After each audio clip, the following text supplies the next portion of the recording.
SDM का जाली है 10-12 वो है, डीसी आ लिया, डीसी का जाली है, विधायक ने कल ही सारे आते ही कोई कार्रवाई नहीं चल। अगर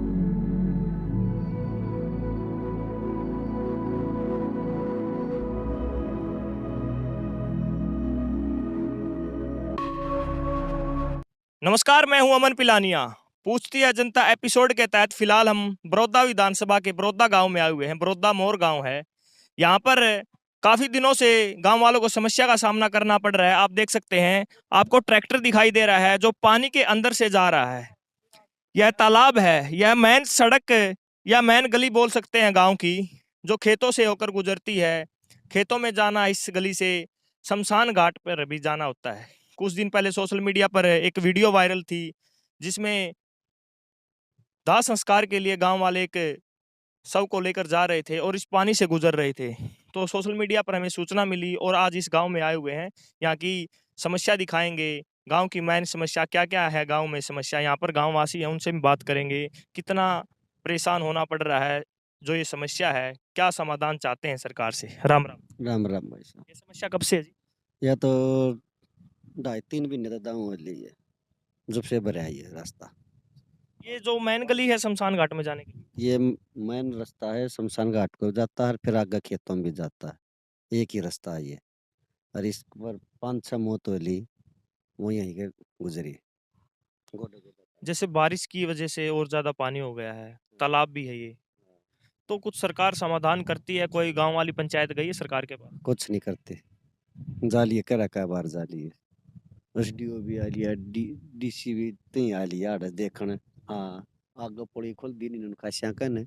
यहाँ को कोई समझ। दोस्तों, हम आपको बता दें, कुछ महीनों पहले यहाँ पर एक उपचुनाव हुआ था, बड़ौदा उपचुनाव, जिसमें बीजेपी के कैंडिडेट योगेश्वर दत्त और भालू कांग्रेस के कैंडिडेट थे। काफी चर्चा में रहा था बड़ौदा उपचुनाव। सरकार ने बड़े बड़े वादे किए थे, बड़ी बड़ी बातें की थी, लेकिन आज ग्राउंड रिपोर्ट देख सकते हैं। चुनाव के समय सरकार बड़ी बड़ी बातें करती है, लेकिन चुनाव होने के बाद अगर दूसरी पार्टी का कैंडिडेट जीत के आता है तो कितनी देखभाल सरकार करती है उस विधानसभा की। तो आप विधानसभा के जो कैंडिडेट थे, जैसे योगेश्वर दत्त, उनके पास गए हैं? नहीं गए हम। और जो विधायक बने हैं कांग्रेस के, वो आए थे यहाँ देख के जाली है। तो कुछ समाधान हुआ कांग्रेस के विधायक से? जब एसडीओ का जाली है, महकमे का सारा जाली है, और योगेश्वर के लिए रहा वो। हैं? और फिर जो बन रहा उसको वो वाड़ा पर लागत वो दिखा दिया, कुछ नहीं करता। जैसे गांव की पंचायत है, अपने स्तर पर कार्य करती है, इस पानी दो को निकालने पंचायत से गाँव की कोशिश की। की है। अगले ने बोले हमारा पलम निकलेगा जब पानी निकलने देंगे। यहाँ पड़ी है रोड नहीं है, कड़पड़ा रोड है। हाँ जी। कल्पा रोड है, उस पर रोड पे पुली है, वो पुली नहीं खुल रही। एक आगे फिर मदीना रोड है, उसमें पुली है, वो पुली बंद है।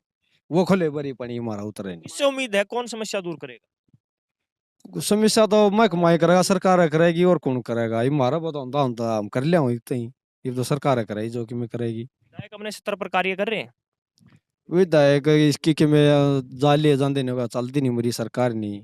विधायक के करे, एसडीएम का जाली है 10-12 वो है, डीसी आ लिया, डीसी का जाली है, विधायक ने कल ही सारे आते ही कोई कार्रवाई नहीं चली। अगर योगेश्वर दत्त ये चुनाव जीत जाते, उपचुनाव, तो लगता था आपको ये समस्या दूर हो जाती? हमने तो लगता नहीं।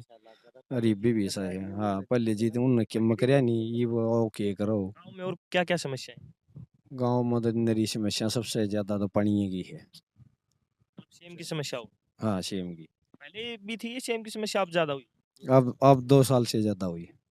तो साथियों, आप देख सकते हैं ये जो मैन गली है, हम आपको एक बार और दिखा देते हैं। पानी पानी है, बिल्कुल अंदर की तरफ पानी आ चुका है।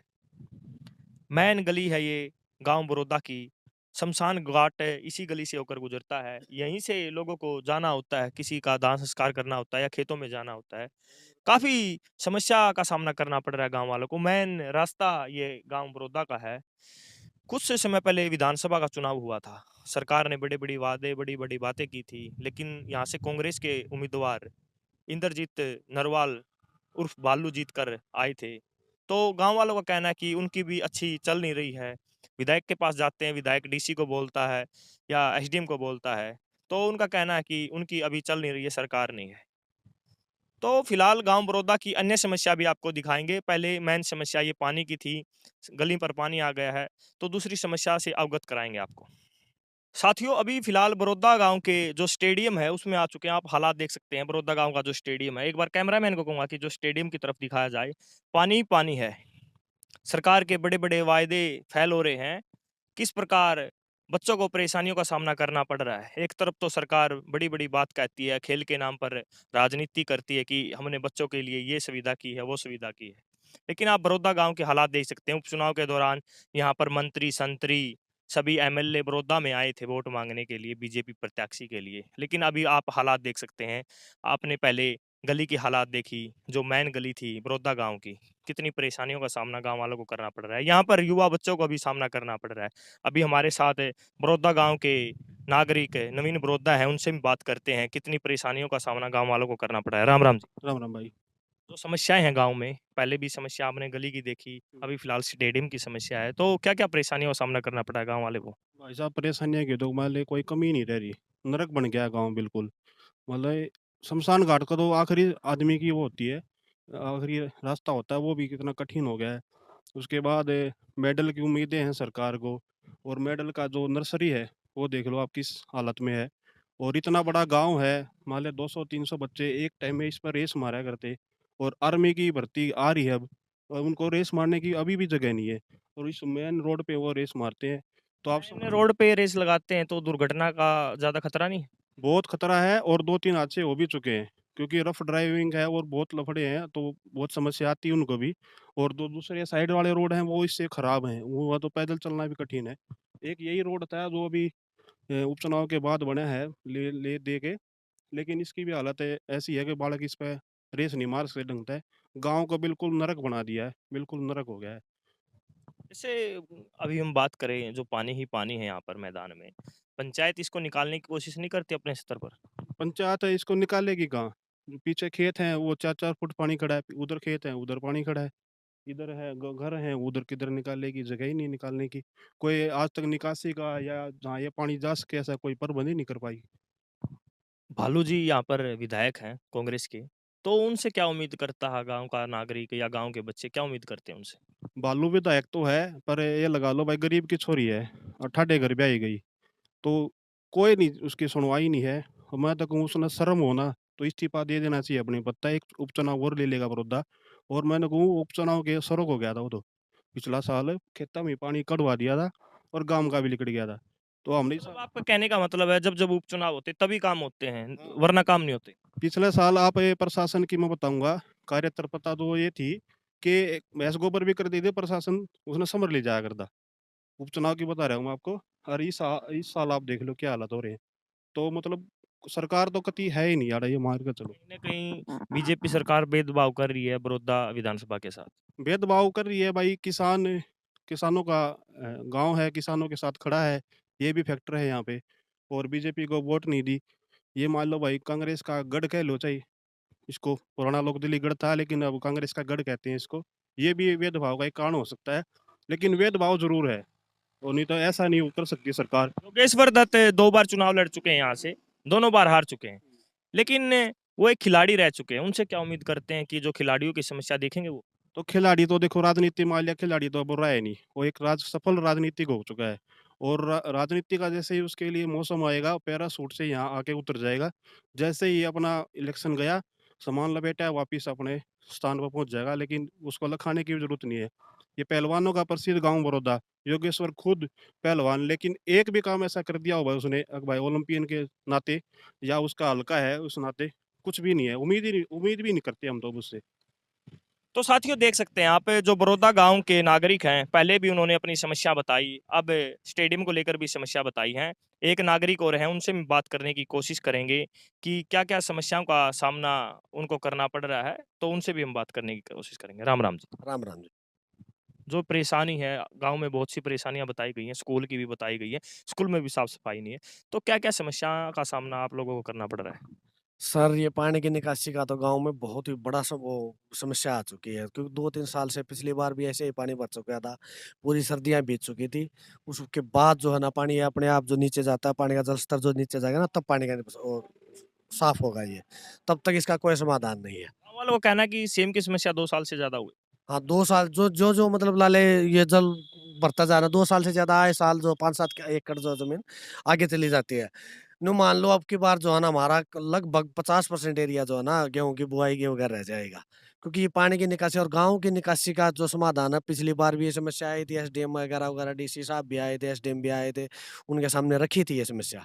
वो आए भी थे लेकिन कुछ ग्रामीण भी लाले जो नहीं चाह रहे हैं, भई यहाँ निकाल दो, वहाँ निकाल दो, लेकिन ये जो एक स्थायी समाधान आ रहा है, जैसे विद्रोह है या और कोई सरकारी स्थायी समाधान हो जाए, तो वो ऐसी निकासी कोई गाँव की हो नहीं पा रही है। जिस कारण जो है ना आए साल इसका जल स्तर जो है ना ऊपर जाता जा रहा है। पिछली बार इसमें जैसे थोड़ा था, अब की बार ये नु मान लो 7 तल पानी चला गया है। अगले साल ये शायद स्कूल के ऊपर चला जाएगा। मतलब आए साल जो फट 2 फट जो है पानी ने वो बढ़ता जा रहा मतलब कहीं न कहीं हर साल गाँव वालों की परेशानी घटने के बजाय बढ़ रही है। है। तो साथियों आप देख सकते हैं जो स्टेडियम की हालात आप देख सकते हैं पानी ही पानी है। अब सरकार की बात करें, अब ओलंपिक खत्म हुआ था, सरकार युवा बच्चों से मेडल की उम्मीद करती है कि भारत के नागरिक या हरियाणा के नागरिक मेडल लेके आएँ, देश का नाम रोशन करें। जब बात आती है उनकी सुख सुविधाओं की, तो आप देख सकते हैं सुख सुविधा किस प्रकार दी जा रही है हरियाणा सरकार के द्वारा। पहले सुख सुविधा छीन ली जाती है और फिर बाद में मेडल की उम्मीद की जाती है। जब कोई खिलाड़ी अपनी मेहनत से, अपने पर्सनल खर्च से मेडल लेके आता है, तो बाद में उसको पैसों से नहलाया जाता है, पैसों की बारिश की जाती है। पहले सुख सुविधा एक कागज़ों में दिखाई देती है खिलाड़ियों को, आप देख सकते हैं पानी ही पानी यहाँ पर दिखाई देगा। बड़ौदा विधानसभा का ये गाँव है, बड़ौदा मोर बड़ौदा गाँव का नाम है। तो साथियों विधानसभा की बात करें हम, उपचुनाव होता है तो सरकार बड़े-बड़े वायदे करती है, मंत्री-संतरी आते हैं, हर घर में जाते हैं, नौकरी के लालच देते हैं, काम के लालच देते हैं, अभी काम करवाएँगे आप हमें वोट दें, हमारे उम्मीदवार को वोट दें। लेकिन जब इलेक्शन हो जाता है, हम आज की बात करें, आज ऐलनाबाद की बात करें, ऐलनाबाद में उपचुनाव था, आज उनकी गिनती है, आज देखते हैं कौन-सा उम्मीदवार जीतता है ऐलनाबाद उपचुनाव। वहाँ पर भी उपचुनाव था, यहाँ पर भी कुछ टाइम पहले उपचुनाव हुआ था, यहाँ पर भी बड़े-बड़े वायदे हुए थे। आप देख सकते हैं यहाँ पर हालात किस प्रकार यहाँ की हालात हैं। तो साथियों बड़ौदा गाँव में आए हुए थे, यहाँ की समस्या हम आपको दिखा रहे थे, किस प्रकार बड़ौदा गाँव को समस्या का सामना करना पड़ रहा है। तो आपको ये वीडियो कैसी लगी कमेंट बॉक्स में अपनी राय ज़रूर बताएँ और इस वीडियो को ज़्यादा से ज़्यादा शेयर करें। बड़ौदा गाँव से अपने शोगे के साथ मैं अमन पिलानिया।